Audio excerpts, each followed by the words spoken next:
Reunioning is a place honoring collage and installation at Sunset Point on Wahnabezee by Halima Cassells and Shanna Merola. On the eve of Indigenous Peoples Day 2021, we gathered on Wahnabezee to hear Halima and Shanna talk about their work and to go on a foraging walk and have a cookout together.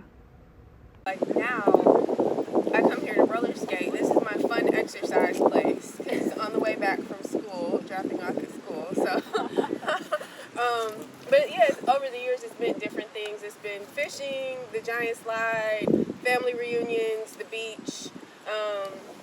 Just coming to sit outside, and I really appreciate. I've seen people like just set up like a table on their laptop and like this is the view.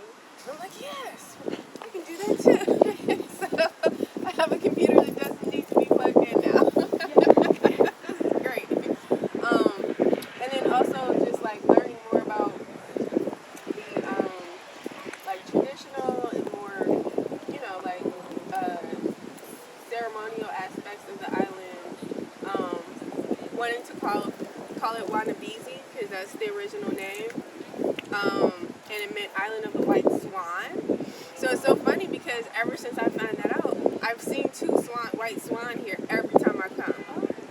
We were drawing from those ideas, like memories, things that we learned. We wandered out here and took photos. Some of these are our photos, and some of them are collected from other things. Like NASA. The NASA, yeah, that's from the Hubble telescope. You can get high-res images for free, right?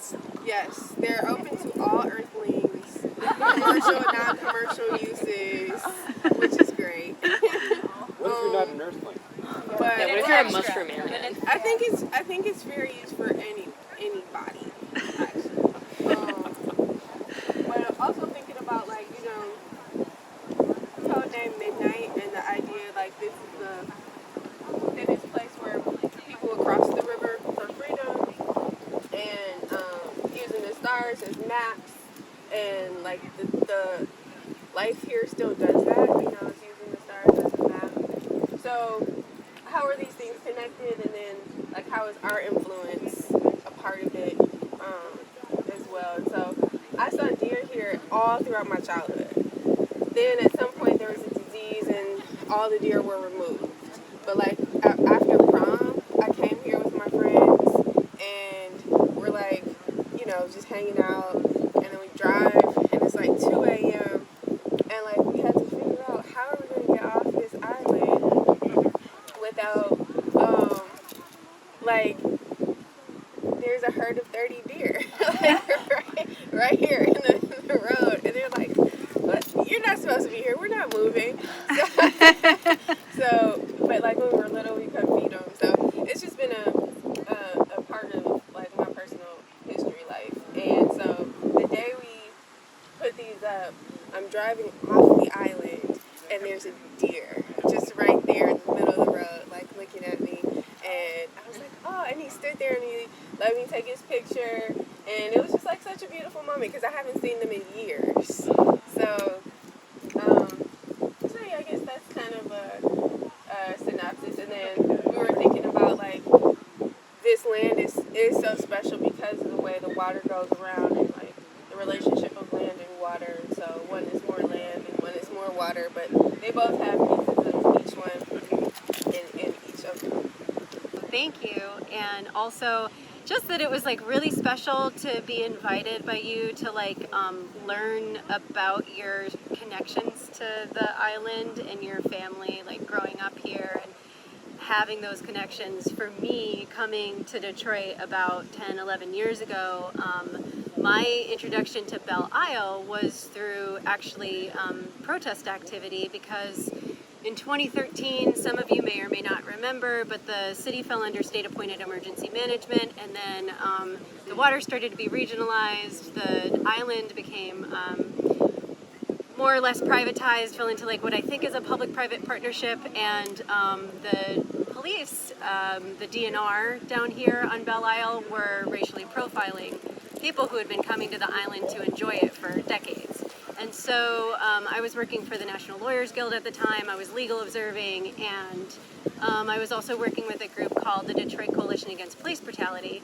And my mentor, Ron Scott, got together with some other folks who had been harassed and just people who had like been used to coming here for a long time. And they were doing these bike rides around Belle Isle just to, you know, sort of say like, we're here, we're not going anywhere, and we aren't going to get pushed off of the island. So that was sort of my, like my first kind of like real deep experiences on Belle Isle. But, you know, also as I got to explore with Halima, I started to learn about the plants, because Halima has such an amazing connection to plants and wildlife, and like, yeah, so I just feel like I've learned a lot more recently about the ecosystem here.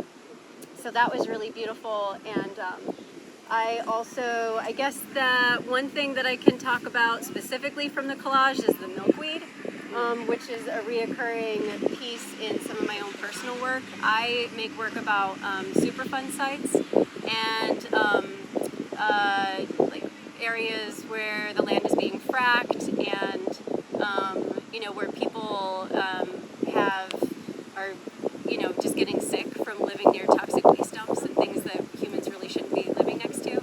And so for the past couple of years I've been making work about disaster capitalism and extraction and how that affects the human body and the land, and I work in collage most often. So my newest body of work is about the first Superfund site in the United States, Love Canal, New York. And I've been going there for the past couple of years to document what's now a containment zone, where there's gallons of barrels of dioxin that were leaking, and possibly maybe now still are leaking. It's an incredible story, and I'm not going to go too deep into it because it's another project. But one of the things that I've been trying to look for is like, what's the wildlife that's here? And amazingly, mullein and milkweed, and there's some other plants that just, I feel like get casually looked at, like, oh, this is sort of a weed, you know.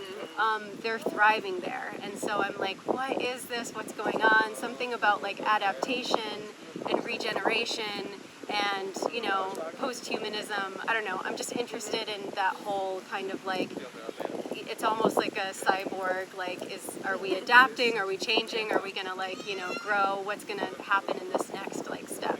And part of what I love so much about like collaborating with you is that I feel like I'm always looking at like what's leading up to the collapse, and you're very like future looking at like, how are we gonna After the collapse, it'll be great. after the collapse we're gonna be liberated, and we're gonna take care of each other and like work together in these small communities. So Yeah.